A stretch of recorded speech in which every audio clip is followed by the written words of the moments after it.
بسم الله الرحمن الرحيم. اعوذ باللہ من الشیطان الرجیم بسم اللہ الرحمن الرحیم وبہ نستعین. السلام علیکم ایھا الطلاب الکرام. ہماری گفتگو خبر واحد کی حجیت کے بارے میں جو ادلہ تھی، جو دلائل تھے، ان کے بارے میں تھی، اور ان کی ادلہ میں سے صاحب کتاب کچھ دوسرے دلائل کی طرف اشارہ کرتے ہوئے فرماتے ہیں وَمِنْ أَدِلَّتِهِمْ، اور وہ جو مجوزین تھے جو کہتے تھے کہ بھئی خبر واحد حجت ہے، ان کی دلائل میں سے اخبار التقلید والارجاء الی العلماء، وہ روایات ہیں جو تقلید کے بارے میں ہیں، کہتی ہیں کہ آپ علماء کی جو فتاویٰ ہیں ان پر عمل کریں، تقلید کریں ان کی، فقہاء کی. اور اسی طرح جو ہے وہ کچھ روایات ہیں جو کہتی ہیں کہ بھئی آپ جو ہے وہ علماء اور فقہاء کی طرف رجوع کریں، جس طرح وہ معروف حدیث ہے کہ امام علیہ السلام فرماتے ہیں کہ حوادث میں جو ہے تم علماء کی طرف رجوع کرو اور وہ میری طرف تمہارے پر حجت ہیں. وہکذا اس طرح کی جو روایات ہیں، تو ان روایات سے یہی پتہ چلتا ہے کہ ان کی طرف رجوع کرنا یا ان کی تقلید کرنا، اس کا مطلب یہی ہے کہ ان کی خبر یا ان کی بات، ان کی فتویٰ وہ آپ کے لیے حجت ہے. صاحب کتاب فرماتے ہیں وفی دلالتها نظر ایضاً، یہ جو اخبار تقلید اور ارجاء العلماء ہیں، ان کی دلالت حجیت خبر واحد پر اس میں مجھے اشکال ہے، کیونکہ یہ باب فتویٰ سے مربوط ہے. لأنها خاصتاً بالفتویٰ، کیونکہ یہ تقلید والا مسئلہ یا ارجاء والا مسئلہ جو ہے وہ فتویٰ کے مقام میں ہے. التي يقبل فتوى الواحد فيها اتفاقاً، اور باب فتویٰ میں تو ہر کوئی یہ کہتا ہے کہ بھئی ایک شخص کی جو ہے وہ فتویٰ، ایک عالم کی فتویٰ جو ہے وہ قبول کی جائے گی. تو ہماری گفتگو جو ہے وہ باب فتویٰ سے نہیں ہے، بلکہ باب خبر، باب الروایات سے ہے، کہ وہاں ہماری بحث ہے کہ آیا خبر واحد پر عمل کرنا جو ہے وہ درست ہے، آیا وہ حجت ہے یا نہیں. تو لہذا یہ ہماری گفتگو سے روایات خارج ہیں. اس کے بعد صاحب کتاب اشارہ فرماتے ہیں کہ فرض کریں کہ یہ خبر واحد جو ہے وہ حجت ہے، تو اس واحد سے مراد کون ہے؟ آیا مومن، آیا غیر مومن؟ ثقہ سے مراد کیا ہے؟ آیا جو ہے وہ فقط اس کا مورد اطمینان ہونا کافی ہے؟ اس طرح کے جو مباحث ہیں اس کی طرف اشارہ کرتے ہوئے فرماتے ہیں وَاعْلَمْ أَنَّ الْمُتَتَبِّعَ لِأَخْبَارِهِمْ عَلَيْهِمُ السَّلَامُ فِي هَذَا الْبَابِ، کہتے ہیں وہ شخص جو ائمہ علیہ السلام کی اس باب خبر واحد جو ہے اس میں جستجو کرے گا، یظہر لہ، اس کے لیے ظاہر ہوتا ہے کہ انہم علیہم السلام، ائمہ کی جو روایات ہیں ان میں ائمہ نے صرحوا فی بعض احادیثہم، اپنی بعض روایات اور احادیث میں یہ تصریح کی ہے کہ عدم الاخذ من غیر المومن، کہ آپ جس سے یہ روایت لیتے ہیں وہ مومن ہونا چاہیے، اور مومن کے علاوہ دوسرے سے آپ یہ روایات اور اخبار نہ لیں. وَأَنَّهُمْ إِنَّمَا رَخَّصُوا بِقُبُولِ قَوْلِ الْعَدْلِ الثِّقَةِ خاصةً، اور انہوں نے جو ہے وہ ترخیص دی ہے اور رخصت دیا ہے اور کہا ہے کہ تم لے سکتے ہو تو وہ فقط عادل اور مورد اطمینان شخص کی بات کو جو ہے وہ قبول کر سکتے ہیں. وَأَنَّهُمْ عَلَيْهِمُ السَّلَامُ، اور ائمہ معصومین نے جو ہے لم يكونوا يطلقون كلمة الثقة إلا على المؤمن العدل ظاہرا، اور خود ائمہ علیہ السلام نے یہ جو کہا ہے کہ تم عدل ثقہ سے لو، اور خود وہ جب کلمہ ثقہ کو اطلاق کرتے تھے اور استعمال کرتے تھے تو اس سے مراد فقط مومن جو کہ عادل ہو، لہذا وہ یعنی اطلاق نہیں کرتے تھے کلمہ ثقہ کا سوائے مومن پر، یعنی اس سے مراد یہ ہے کہ وہ جب کہتے تھے کہ بھئی تم ثقہ سے لو یعنی مومن سے لو، تو لہذا نتیجہ یہی نکلتا ہے کہ یہ جو خبر واحد ہے، خبر واحد سے ایک ایسا شخص ہو جو کہ مومن ہو، اسی سے لے سکتے ہیں۔ کوئی یہ سوال کرے کہ کلمہ ثقہ جو آپ کہہ رہے ہیں مومن کے لیے، لیکن یہ تو ثقہ اس کو کہا جاتا ہے جس طرح کتب روائی میں بھی یہ آتا ہے کہ وہ شخص جو جھوٹ نہ بولتا ہو ولو مومن نہ بھی ہو، تو صاحب کتاب فرماتے ہیں کہ یہ اصطلاح بعد میں پیدا ہوئی ہے، شروع میں جب کہا جاتا تھا ثقہ یعنی ایک مومن شخص، تو کہتے ہیں نعم اطلاق کلمت ثقہ علی المتجنب عن الکذب ولو کان غیر مومن، اس کلمہ ثقہ کا استعمال کرنا ایک ایسے شخص پر جو جھوٹ نہ بولتا ہو ولو غیر مومن ہی کیوں نہ ہو، کہتے ہیں یہ اصطلاح، یہ ایک اصطلاح ہے نشأ بین علماء الحدیث علی ما یظہر للمتتبع، یہ علماء حدیث میں بعد میں یہ اصطلاح پیدا ہوئی تھی، جو شخص تتبع کرے، جستجو کرے تو یہ بات اس کے لیے واضح ہو جائے گی، تو لہذا یہ جو ہم کہتے ہیں کہ ثقہ سے مراد مومن ہے، وہ تقریباً اس اصطلاح سے پہلے کی بات ہے کہ وہ ثقہ فقط مومنین کو کہا جاتا تھا۔ اب صاحب کتاب فرماتے ہیں کہ یہ جو آپ کہتے ہیں کہ ثقہ فقط مومن کو کہا جاتا ہے اور صرف مومن کی ہی خبر کو قبول کیا جائے گا، لیکن ہم دیکھتے ہیں کہ کچھ افراد ایسے بھی ہیں جو مومن نہیں تھے، وہ ان کا عقیدہ جو تھا وہ فاسد تھا یا فاسد ہو گیا بعد میں، تو ان سے بھی روایات لینے کا کہا گیا ہے، اس کا آپ کیا جواب دیں گے؟ تو کہتے ہیں وَأَمَّا مَا فِي بَعْضِ الْأَخْبَارِ، اور وہ چیز جو کچھ روایات میں آئی ہے من تصریحً، اب وہ بات صراحتاً ہے، او تلویحً یا اشارہ ہے کہ بِأَخْذِ روایات غیر ہی، یعنی غیر ثقہ اور غیر مومن کی روایات کو آپ لے سکتے ہیں، بطور مثال مثل قولہ علیہ السلام فی روایات بنی فضال لما سئل عنہا، مثلا امام حسن عسکری علیہ السلام سے جب پوچھا گیا بنی فضال جو کہ فتحی المذہب تھا، یعنی بعد میں ہو گیا تھا، پہلے اس کا عقیدہ ٹھیک تھا، تو اس کی روایات کے بارے میں امام سے سوال کیا گیا کہ اب چونکہ اب یہ فاسد العقیدہ ہو گیا ہے تو جو اس کی روایات تھی اس کا کیا کریں؟ تو امام نے کہا یا فرمایا خذوا ما رووہ، جو اس نے روایتیں کی ہیں ان کو لے لو، وذروا ما رأوہ، اور جو اس کی اپنی فتویٰ ہے، جو اس کی اپنی نگاہ ہے، اس کو چھوڑ دو۔ تو یہاں جو استدلال کیا جاتا ہے وہ یہاں پر ہے کہ بھئی آپ کہتے ہیں کہ ایک شخص جو ہے وہ حتماً مومن ہونا چاہیے، تو یہ بنی فضال چونکہ فاسد العقیدہ ہو گیا تھا، پھر کیسے کہا گیا ہے کہ اس کی روایات ہیں اس کو تم لے لو؟ تو پھر آپ یہ کس طرح کہتے ہیں کہ حتماً وہ مومن ہونا چاہیے اور ثقے سے مراد بھی وہی ہے؟ تو اس کا جواب جو ہے وہ صاحب کتاب اس طرح دیتے ہیں فَهَذِهِ يُمْكِنُ الْجَوَابُ عَنْهَا، اس طرح اس کا جواب اس طرح دیتے ہیں کہ ایک تو ہم پہلا جواب یہ دیں گے اولاً بِأَنَّهَا شَهَادَةٌ مِّنَ الْإِمَامِ علیہ السلام،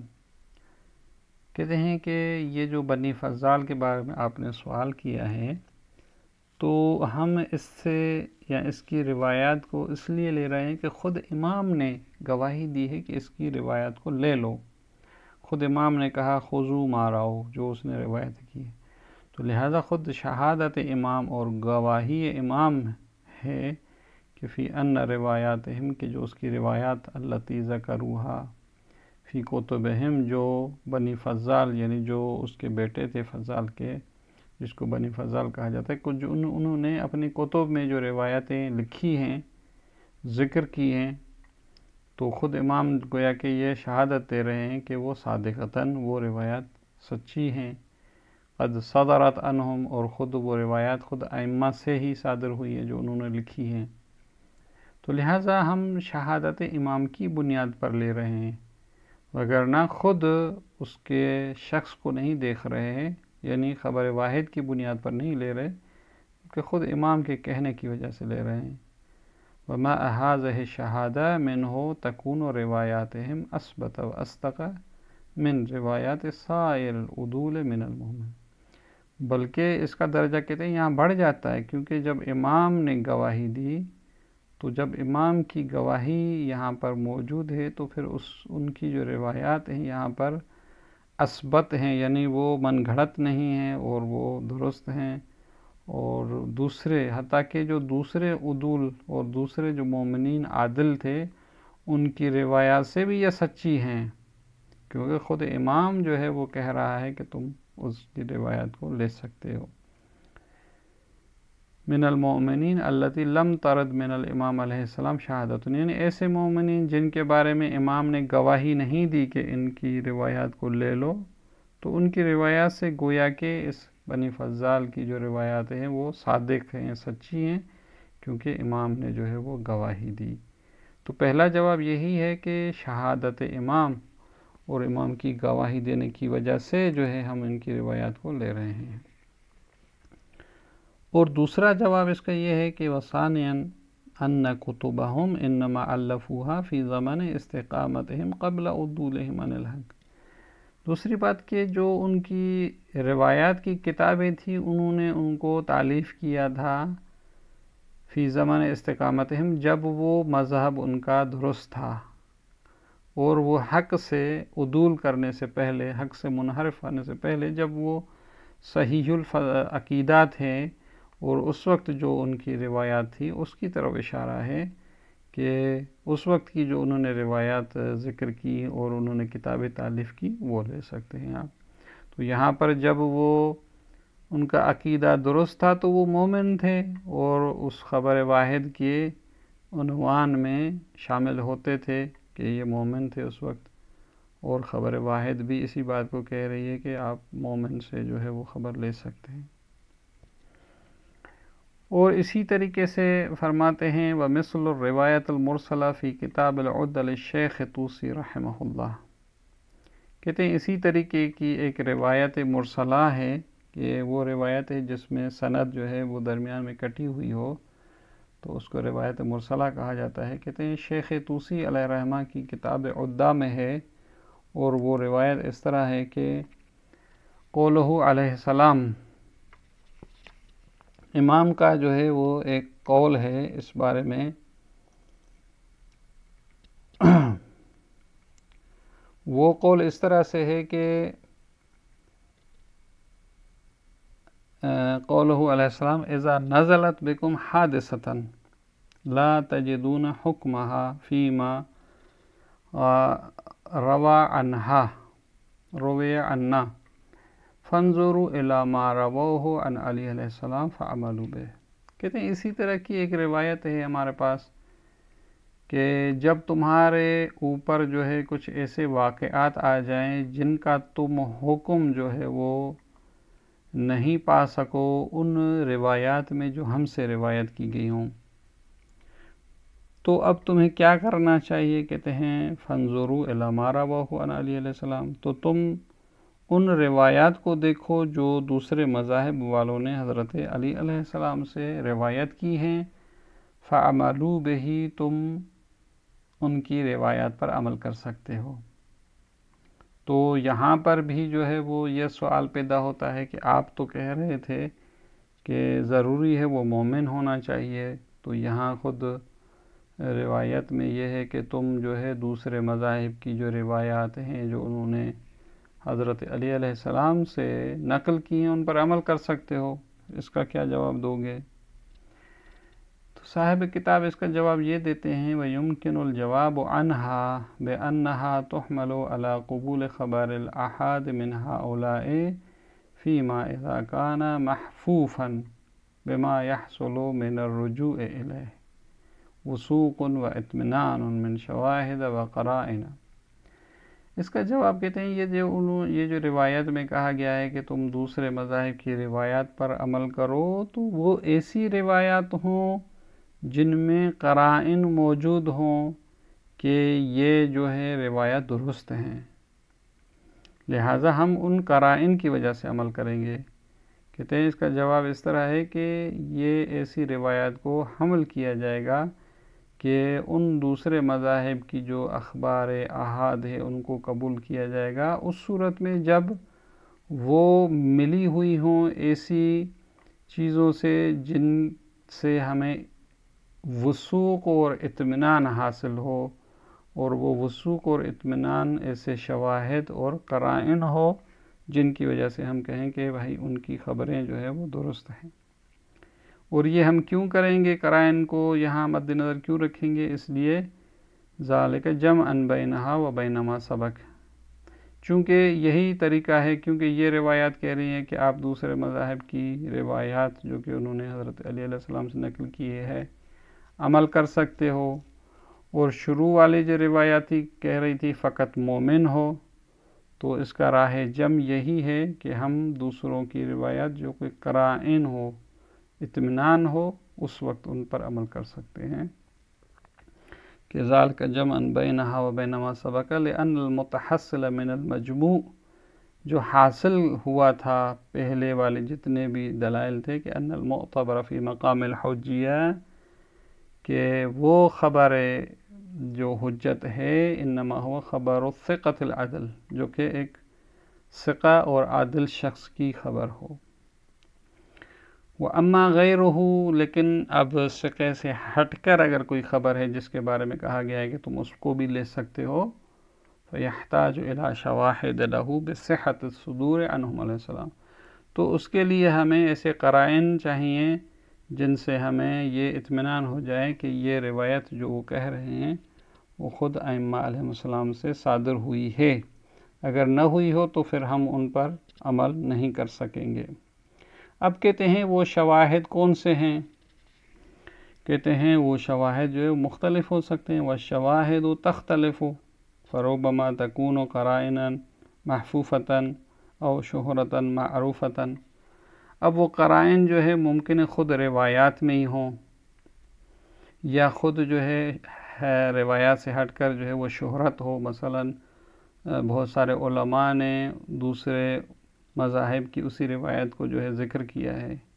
او نحو ذالک، اور اسی طریقے سے دوسرے ہو سکتے ہیں۔ اب یہ شہرت کی جو بات ہے تو کہتے ہیں وَالشُّہْرَةُ الْمُفِيدَةُ لِلْوُثُوقِ، جو شہرت اطمینان کی فائدہ دیتی ہے، تحصل، وہ اس طرح حاصل ہوتی ہے کہ اما بکون الروایہ مشہورتاً مرویتاً عند الاصحاب، کہ وہ ایک ایسی روایت ہے دوسرے مذاہب کی جو ہمارے اصحاب کے نزدیک بھی مشہور اور معروف روایت ہے، او بکون جل الفقہا، یا سب فقہا نے جو ہے یستندون الی الروایہ فی فتواہم، اپنی فتویٰ میں اس روایت کی طرف اسناد کیا ہو اور اس روایت کے مطابق فتویٰ دی ہو، کہ بحیث یوجب احدی الشہرتین وثوقا بوجود قرائن ومؤہلات للحجیہ فی تلک الروایہ۔ اب وہ روایت جو ہے وہ شہرت روائی ہو یا شہرت فتوائی ہو، تو اس حیثیت سے کہ ان دو شہرتوں میں سے کہ روائی ہو یا فتوائی ہو، ان دونوں میں سے ایک اطمینان حاصل ہو جاتا ہے کہ بھئی کچھ ایسے قرائن تھے جو اس خبر کو جو ہے وہ حجیت کے اہل بنا رہے ہیں۔ وَهَذَا يَخْتَلِفُ بِاخْتِلَافِ الرِّوَایَاتِ وَالشُّہرَاتِ وَالْمَقَامَاتِ، اور کہتے ہیں کہ اب یہ جو ہے وہ روایتوں کے مختلف ہونے کی وجہ سے، شہرتوں کی اور مقامات کے مختلف ہونے کی وجہ سے مختلف ہو سکتا ہے، کہیں شہرت ہے، کہیں قرائن ہے، کہیں دوسرے وہ ایسے امور ہیں جو کہ یہ اطمینان دیتے ہیں کہ یہ جو خبر ہے دوسرے مذاہب کی طرف سے آئی ہے وہ خود ائمہ سے صادر ہوئی ہے۔ اب اس کے بعد جو ہے وہ ایک اور بھی مزید مباحث ہیں، انشاءاللہ جو ہے اگلے جلسے میں۔ السلام علیکم ورحمۃ اللہ وبرکاتہ۔